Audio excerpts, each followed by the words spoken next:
I'm going to be showing you how I put together my radio show in Pro Tools.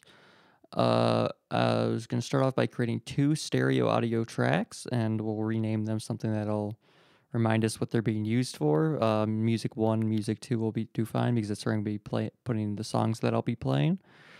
So then we're going to go to File, Import Audio, and gonna type in the title of the song that we want in this search bar up here. And it should come up pretty instantly if it's a unique song title like this one is. You're going to click on it, then you're going to have to convert it because Pro Tools does not take MP3 files. It'll convert it to a WAV file.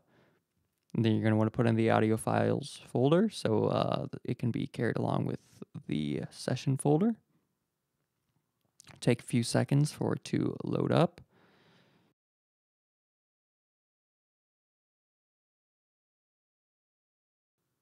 Okay, and then we'll put it in the clip list so we can easily drag it over to the predetermined spot where I had it. The first 30 seconds will be my voiceover, and so I was started the songs at 30 seconds. Okay, and then adjust the clip audio so I can have sort of a base level that I'll sort of build everything else around.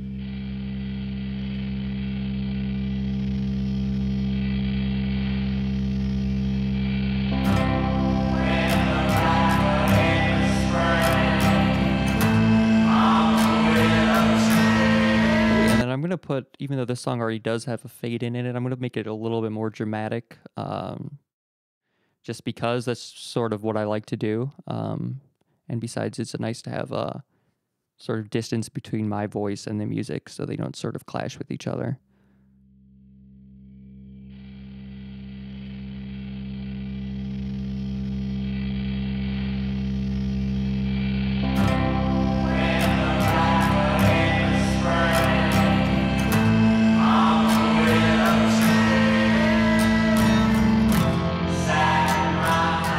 Big difference there, but and then so we can put a fade at the end too, just to, you know, create some distance between each track from each other and sort of get rid of any of this sort of ancillary noise that comes at the end of tracks.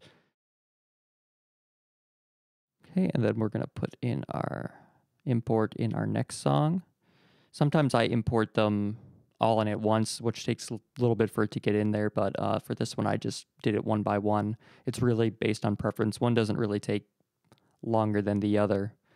It's just nice to maybe have all your songs in the clip folder ready to go. Okay, and then again, it'll take another couple seconds for this one to load in.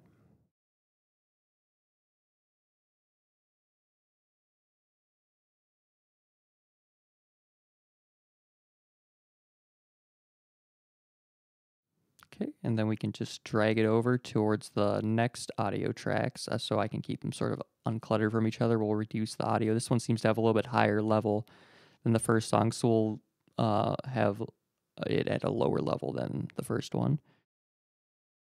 And let's see how that transitions into the next one, see if we like it.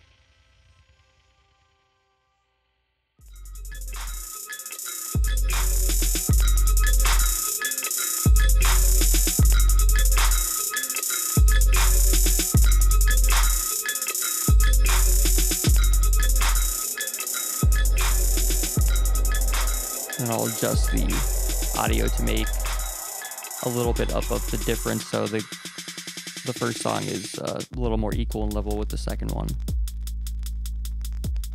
And then put a fade in at the end. Okay, and then I just did that for the rest of the songs in this 2-hour show, and then I left little gaps for when I'll be doing the voiceovers.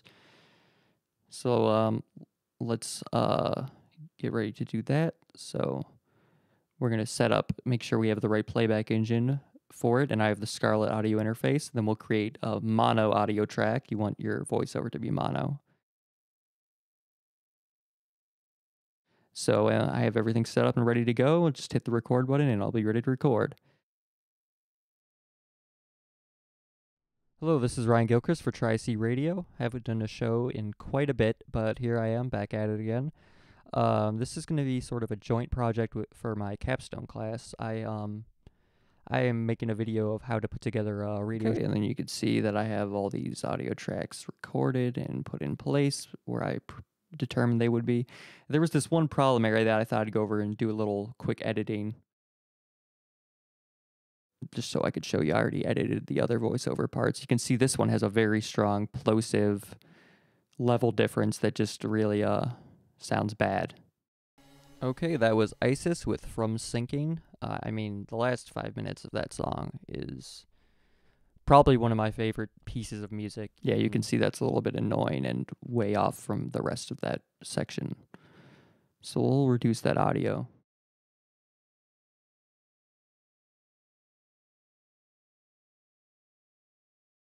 Let's see what that sounds like. Okay, that was Isis with From Sinking. The last 5 minutes of that song is probably one of my favorite pieces of music in the world. So yeah, that's still a little off, but we can do hold command while we're moving the fader, and it can give us more precise fader movements. So let's lower that down another dB and a half about, and let's see if that's a little better. 5 minutes of that song is probably one of my favorite pieces of music in the world, and the first half is really great too, but the last half is just incredibly amazing. Okay, so that's a little better. We'll leave it at that. Maybe I'll tinker with it a little bit. And then there's this ancillary noise that's at the beginning and the end of each one where when I was recording, I probably just breathed into the mic, so we can just get rid of that and then create fades into it, so there's no more room noise than there needs to be. And then we'll go to the end, and there's a little more extra noise there. We can get rid of that and then create a fade at the end.